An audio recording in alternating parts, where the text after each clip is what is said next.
வணக்கம் மக்களே. புராணங்கள் உருவான கதை என்ன, அதை தொகுத்தது யாரு, எத்தனை வகைப்படுது, அதுல என்ன விஷயம்லாம் இருக்குன்னு தெரிஞ்சுக்கணுமா? அப்போ இந்த பதிவை முழுசா கேளுங்க. அதுக்கு முன்ன நீங்க சேனலுக்கு புதுசா இருந்தீங்கன்னா, எங்க பதிவுகள் உங்களுக்கு சுவாரஸ்யமா இருந்ததுன்னா சேனலை சப்ஸ்கிரைப் பண்ணிக்கோங்க. அப்புறம் பெல் ஐகானை பிரஸ் பண்ணிக்கோங்க. அதன் மூலமா எங்க பதிவுகள் உங்களை வந்து சேருங்க. இப்போ பதிவை தொடர்வோம். புராணம் என்ற சொல்லுக்கு பண்டைய இல்லனா பழைய நூல்கள் அப்படின்னு பொருளுங்க. இதை சமஸ்கிருதத்துல இயற்றப்பெற்ற இந்து சமய நூல்களோட ஒரு பரந்த தொகுப்பா சொல்லுவாங்க. இத மகரிஷி வியாசர் தொகுத்ததா கூறப்பட்டிருக்கு. இதுல பிரபஞ்சத்தோட சுழற்சி, தெய்வ ரகசியங்கள், அறநெறி பாடங்கள், வரலாற்று நிகழ்வுகள் பற்றி சுவாரஸ்யமான கதை வடிவுல நமக்கு சொல்லியிருக்காங்க. அது மட்டும் இல்லைங்க, அண்டவியல் பற்றியும், அரசர்களோட வம்சாவளிகள் பற்றியும், அப்புறம் முனிவர்களின் வம்சாவளிகள் பற்றியும் இதுல குறிப்பிடப்பட்டிருக்கு.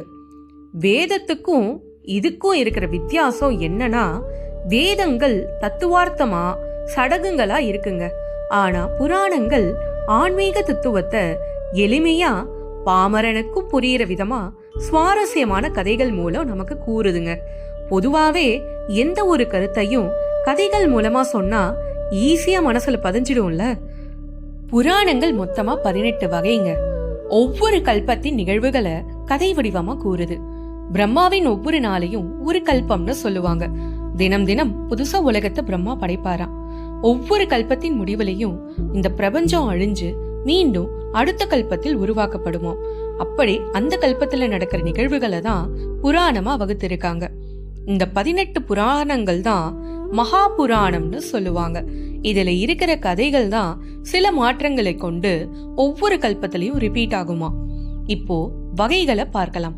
புராணங்கள் இந்து மதத்தின் 3 முக்கிய தெய்வங்களான விஷ்ணு, சிவன் மற்றும் சக்தியின் அடிப்படையில வகைப்படுத்தப்பட்டிருக்குங்க.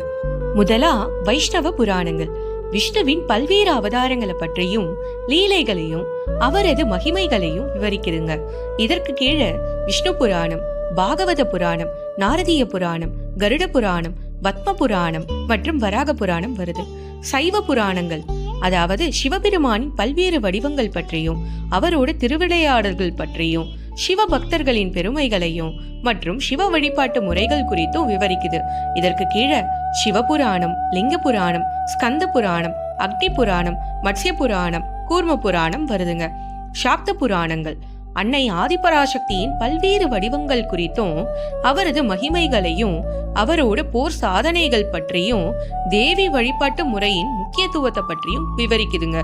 இதற்கு கீழே மார்க்கண்டேய புராணம், தேவி பாகவத புராணம், பிரம்மாண்ட புராணம், பிரம்மா வைவர்த்த புராணம், வாமன புராணம் மற்றும் பவிஷ்ய புராணம் வருதுங்க. என்ன மக்களே, புராணங்கள் பத்தி தெரிஞ்சுக்கிட்டீங்களா? இது சுவாரஸ்யமா இருந்ததா? அப்போ உங்களுக்கு தெரிஞ்சவங்களுக்கு ஷேர் பண்ணி விடுங்க. மீண்டும் சந்திப்போம் அடுத்த பதிவில்.